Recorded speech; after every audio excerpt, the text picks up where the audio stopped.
bonsoir à tous. Cette année, le cycle 2 de Sainte-Marie, des classes donc, de CP de Madame Lambert, CP-CE1 de Madame Burguin et CE1 de Madame Olivier ont travaillé sur la prise de conscience de la voix, l'importance d'écouter les autres et d'être avec les autres, avec le groupe. Les enseignantes ont choisi d'exploiter un conte japonais, le Kami de la Lune. Ce fut un travail mené durant toute l'année scolaire, grâce aux compétences, au soutien et à la patience de Laetitia Corcel. Et là, nous lui disons un très très grand merci parce que c'est quand même un gros travail. Hein. Je pense qu'elle finissait ses journées un petit peu fatiguée. Hein. Les conteuses aussi. Oui. Donc les enseignantes tiennent également à remercier les divers investissements des parents. Nous avons eu des parents couturières, nous avons eu des mamans couturières, pardon. Les artistes sous la houlette de Nathalie Lançon. Je ne sais pas si elle est là ce soir. Non, elle n'est pas là ce soir. Elle n'est pas là ce soir. Le caméraman, Jean-Pierre Nourry. Merci. Bertrand, le pianiste. Il n'est pas là. Il est derrière. Et Quentin aux lumières. Merci Quentin. Et merci à tous les parents, accompagnateurs et ceux qui se sont chargés du transport des décors. Voilà, donc je pense que vous allez passer une bonne soirée. Donc bonne écoute et bon spectacle à tous. Voilà.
De tous les enfants du village, Yukiko était la plus coquine.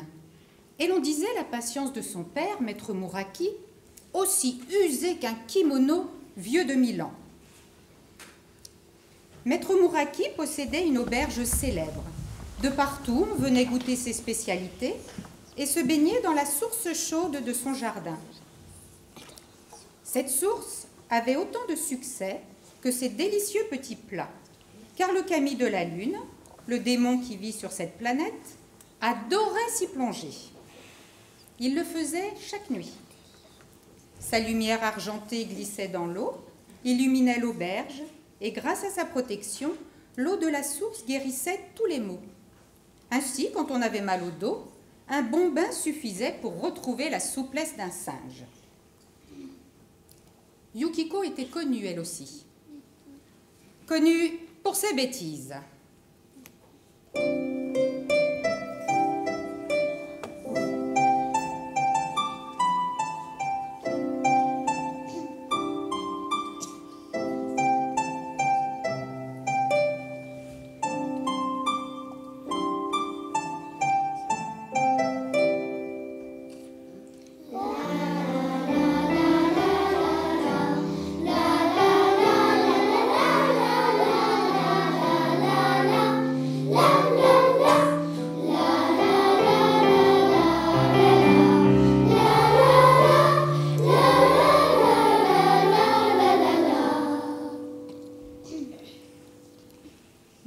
Au soir et du soir au matin, au lieu de balayer la salle avec les servantes, de rouler les matelas ou de mouiller les nouilles avec son père, elle inventait 1001 farces.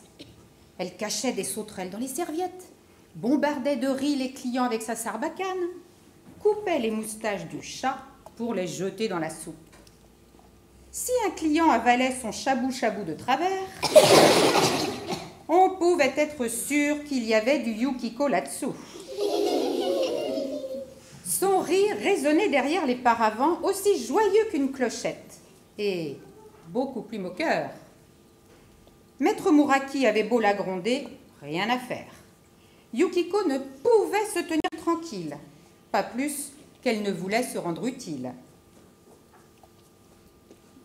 Un soir, cependant, elle dépassa les bornes. Elle versa de l'encre de Chine dans la source du jardin. L'eau devint si noire que la lune refusa de l'éclairer. Alors, l'obscurité envahit l'auberge et les clients, pris de peur, s'enfuirent sans terminer leur repas.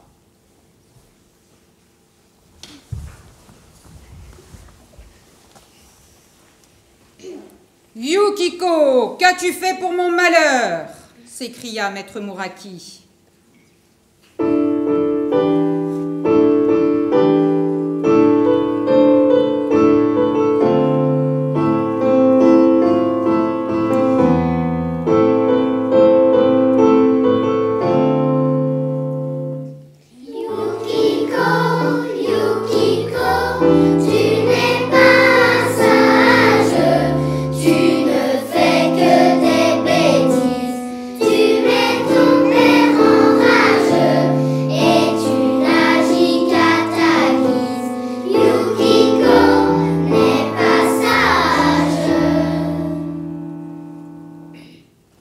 Yukiko s'avança, résignée à recevoir sa punition. Pourtant, au lieu d'empoigner une gerbe de roseaux pour la corriger comme elle s'y attendait, son père se détourna d'elle. « À trop vouloir t'amuser, tu as vexé le Kami de la lune, notre démon protecteur, et mon auberge a perdu ses clients. » Il la regarda avec tristesse. « Cette fois, je n'ai plus de patience à te donner. Mieux vaut que tu t'en ailles. » Le cœur de Yukiko se serra, mais elle ne protesta pas. Et à l'instant, sa décision fut prise. Elle allait réparer sa bêtise. Comment s'y prendre? Elle demanda conseil à Obahashama, sa grand-mère. « Tu as agi comme un moineau sans cervelle, » remarqua Obahashama.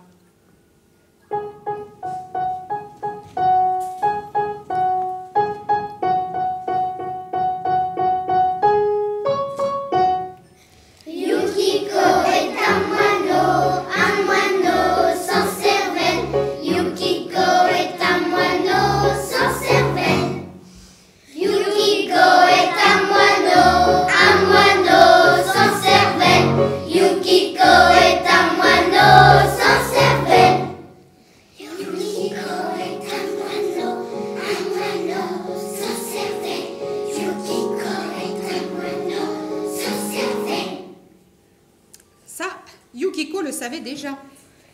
Elle baissa le nez. Heureusement, grand-mère ajouta « Même un moineau sans cervelle peut réparer ses bêtises. Va trouver le Kami de la lune et demande-lui son arc, son œuf ou son chapeau pour éclairer la source. Il ne voudra pas te les donner, mais débrouille-toi pour prendre l'un des trois. Sans quoi, faute de lumière, ton père devra fermer l'auberge. »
matin, Yukiko noua son kimono sur ses hanches, enfila ses sandales de bois, mit 2 gâteaux aux haricots rouges dans un sac et partit.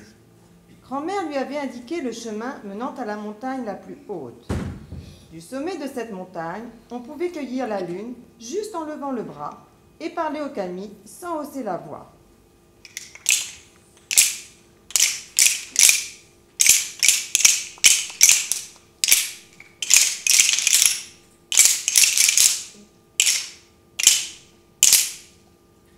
Yukiko marcha longtemps.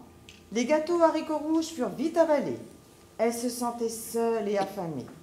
Le 4e jour, elle avait si faim qu'elle s'arrêta dans un village, au milieu des rizières, pour demander à manger. Qui ne travaille pas ne mange pas. Qui ne travaille pas ne mange pas, dit le chef du village. Aide-nous à ramasser le riz et tu auras ta part. Jusqu'alors, Yukiko avait passé son temps à s'amuser. Aussi, trouva-t-elle fort ennuyeux de rester un jour entier penchée dans la rizière.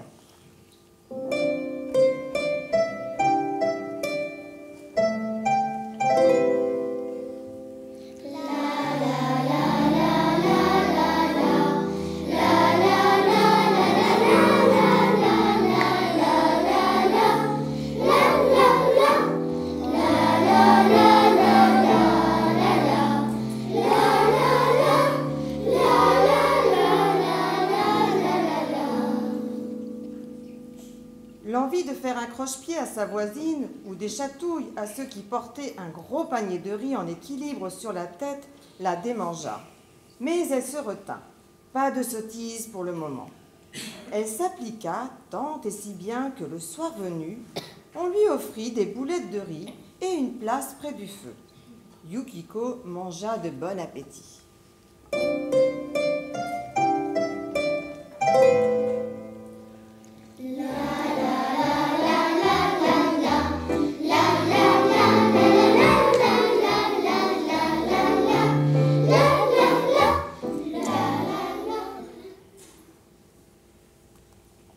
Elle répondit aux questions qu'on lui posait, tandis que le feu la réchauffait.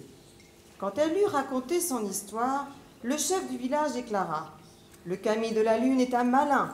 Celui qui veut prendre son arc devra affronter le froid. » Mais en secret, dès que la fillette fut endormie, il s'adressa au kami car il avait peur de lui. « Prends garde, au kami, cette gamine veut voler ton arc de lumière. »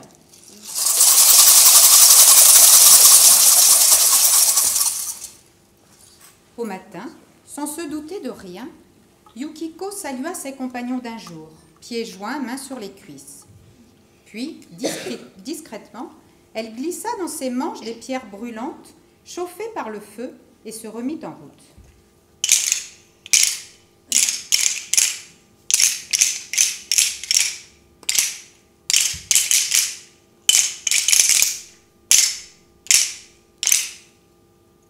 Quelque temps après, la faim se fit de nouveau sentir.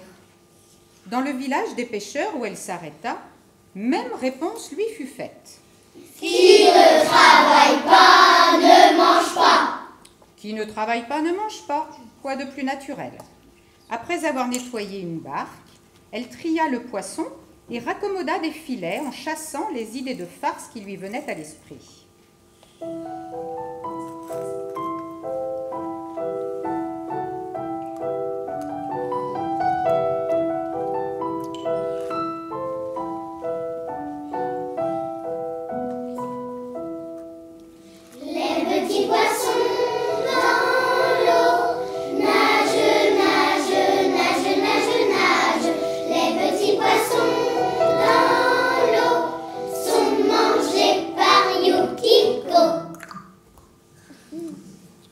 Ce soir-là, Yukiko reçut 2 morceaux de thon cru et une natte de bambou finement tressée pour dormir au milieu des autres.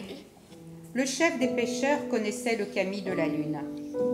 Si tu veux attraper son œuf, il te faudra marcher dans le vide, dit-il à la fillette. En secret, dès qu'elle fut endormie, il parla au kami.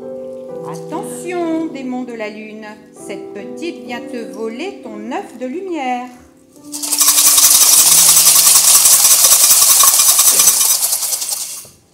Au matin, sans se douter de rien, ayant salué ses compagnons d'un jour, Yukiko plia d'un geste vif la natte de bambou et la serra dans sa ceinture. Elle repartit vers la montagne, dont le sommet se dessinait sur l'horizon.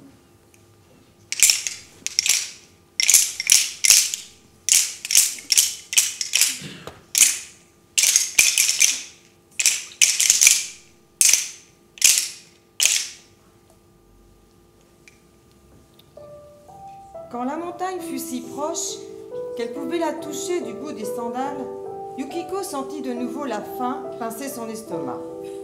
Au bout du sentier se trouvait une hutte d'écorce où vivait un moine solitaire. Cette fois, Yukiko avait compris la leçon. Elle proposa ses services avant de réclamer à manger. Le moine, qui semblait aussi vieux que le plus vieux caillou tombé de la montagne, hocha la tête. Alors Yukiko roula le matelas, balaya le sol, récuira la marmite à fond, lava l'écuelle, alla puiser de l'eau.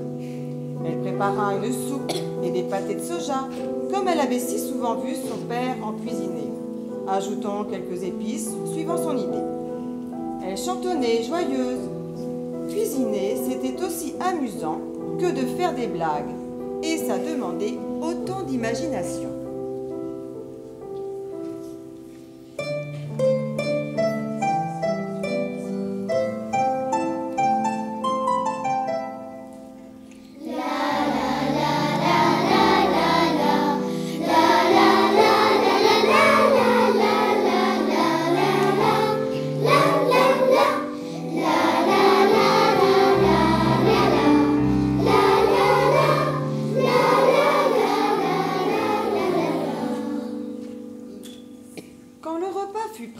Le moine l'invita à manger avec lui. Jamais elle ne s'était donné tant de mal et jamais nourriture ne lui sembla si bonne. Le moine était un sage. Quand Yukiko lui conta son histoire, il sourit. Le Kami de la lune ne te donnera pas son chapeau, mais il est très gourmand. Et toi, assez futé pour obtenir ce que tu veux, j'en suis certain. Et comme il ne craignait pas le Kami, il ne s'adressa pas à lui en secret pendant la nuit.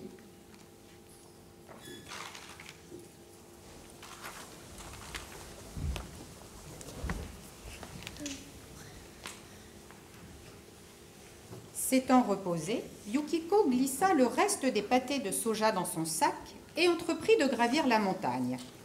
L'escalade fut longue et difficile. Il faisait nuit, le froid mordait ses orteils, grignotait ses oreilles. Au-dessus d'elle brillait la lune, fine comme un arc. Yukiko songea qu'une fois arrivée au sommet, elle n'aurait qu'à lever le bras pour l'attraper avant de rentrer chez son père. Cependant, le Kami la regardait approcher.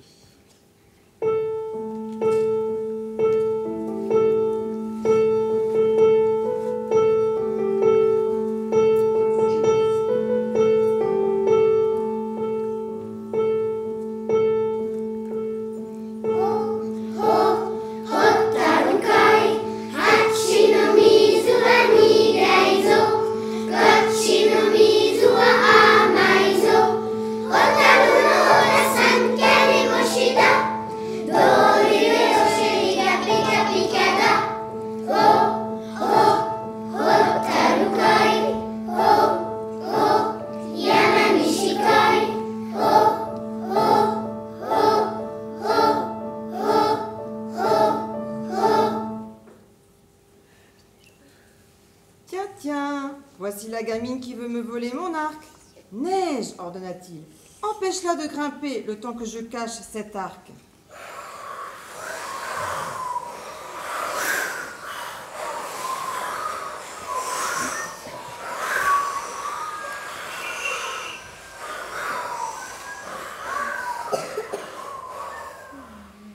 La neige se mit à tourbillonner devant les yeux de Yukiko en flocons si serrés qu'elle ne vit bientôt plus que le bout de son nez. Elle s'abrita au creux d'un arbre sec en attendant que la tempête se calme. Ses pieds étaient gelés. Elle sortit de ses manches les pierres brûlantes, chauffées par le feu du village au milieu des rizières, et celles-ci la réchauffèrent. Hélas, quand elle put repartir, l'arc de la lune avait disparu.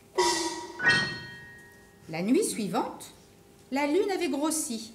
Sa forme était ovale à présent, pareille à celle d'un œuf. « Très bien, se dit Yukiko. Si je ne peux pas avoir l'arc de la lune, je prendrai son œuf. » Le kami était content d'avoir sauvé son arc. Mais comme Yukiko ne renonçait pas, il eut peur pour son œuf. « Rocher, ordonna-t-il, empêche-la de gravir ce chemin. Il faut que je cache mon œuf. » Aussitôt, un bruit terrible se fit entendre dans la montagne.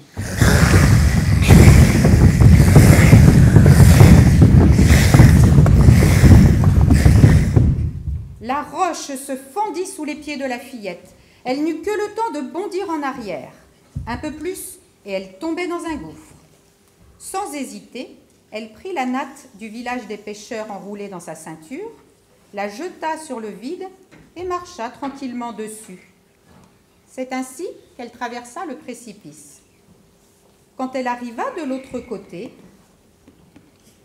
le kami avait caché son œuf. Le soir d'après, la lune semblait si ronde dans le ciel qu'on aurait cru un chapeau jeté en l'air. « Très bien, décida Yukiko, je prendrai le chapeau. »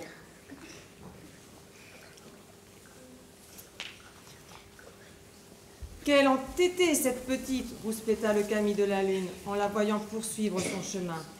Puisque rien ne l'arrête, je me sauve. Vent, ordonna-t-il, lance mon chapeau très loin dans le ciel.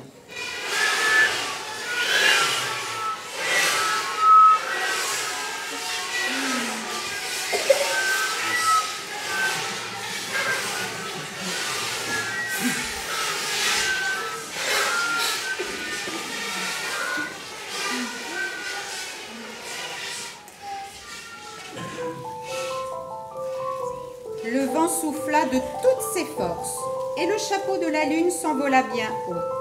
Lorsque Yukiko atteignit enfin le sommet de la montagne et leva la main pour l'attraper, il était hors de portée. Le vent bataillait si fort que ses cheveux lui fouettaient le visage. La bourrasque ne faiblit pas avec l'aube. Yukiko ne perdit pas courage. Elle se rappelait les paroles du vieux moine. Elle attendit la nuit, blottie derrière un rocher, puis, s'agenouillant sur une pierre plate, elle ouvrit son sac. Dedans se trouvaient les morceaux des pâtés de soja. Malgré sa faim, elle n'en mangea pas une miette. Elle les disposa de façon appétissante, prenant bien garde de ne pas les sortir du sac, et s'adressa au kami. « Démon de la lune, je t'ai fait fuir en jetant de l'encre de Chine dans notre source d'eau chaude. Voici des pâtés que j'ai cuisinés moi-même. Accepte-les et reviens chez mon père éclairer l'auberge de ta lumière d'argent. » Le kami était gourmand comme une chatte. Toutefois, il se garda bien de répondre. Il resta caché en haut du ciel tandis que le vent hurlait. Yukiko attendit en silence. Longtemps. Immobile. Au bout d'un long moment, le kami crut qu'elle dormait. Oubliant toute prudence, il glissa avec précaution un rayon lumineux jusqu'au petit pâté, dans l'espoir de se régaler.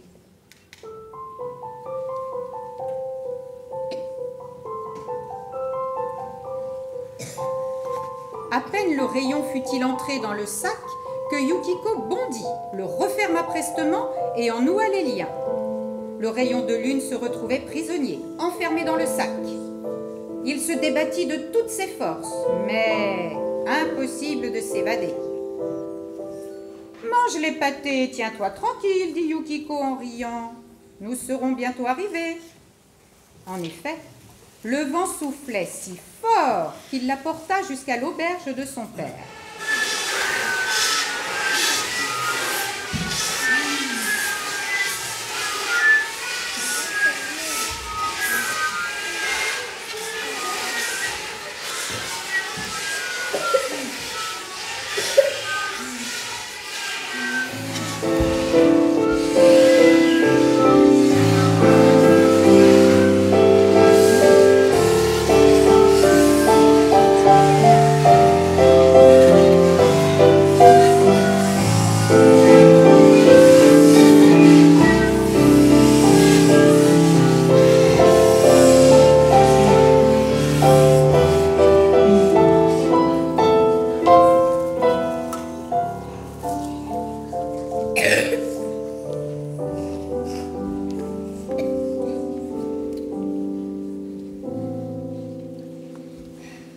jardin était sombre et désert.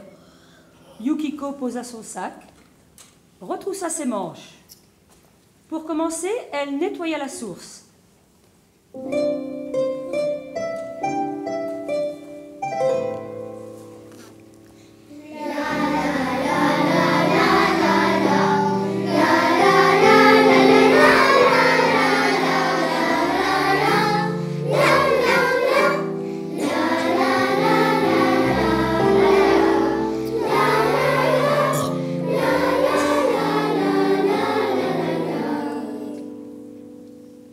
Quand il n'y eut plus une goutte d'encre noire, elle ouvrit sa besace, saisit le rayon de lune et le jeta dans l'eau.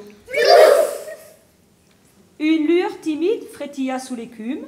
« Allons, petit rayon de lune, éclaire-nous mieux que ça. »« Je ne peux pas, j'ai mis le rayon. Je suis fatiguée, j'ai faim. »« Qui ne travaille pas ne mange pas. Qui ne travaille pas ne mange pas, décréta Yukiko. Alors le rayon se mit au travail et la lune baigna bientôt la source de sa lumière argentée, puis le jardin entier et tous les environs.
Finalement, alerté par ce changement, Maître Muraki sortit de sa maison. Yukiko lui fit un beau salut en s'inclinant profondément.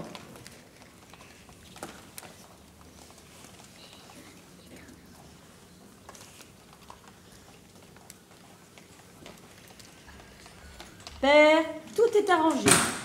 Je vous conterai cela plus tard. D'abord, je dois cuisiner des gâteaux pour le kami de la lune. En voulez-vous aussi ?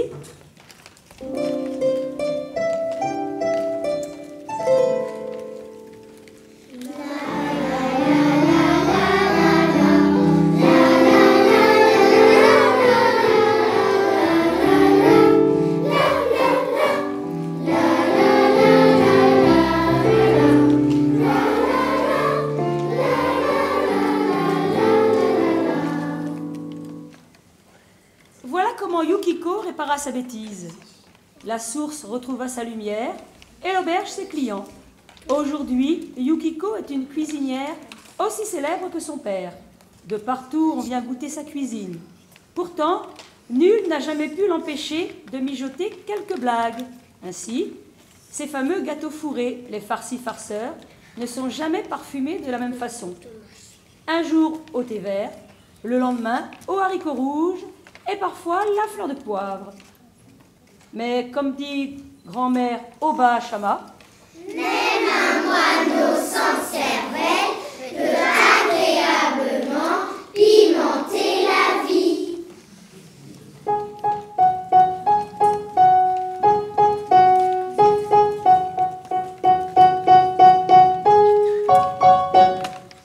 Yukiko est un moineau sans cervelle.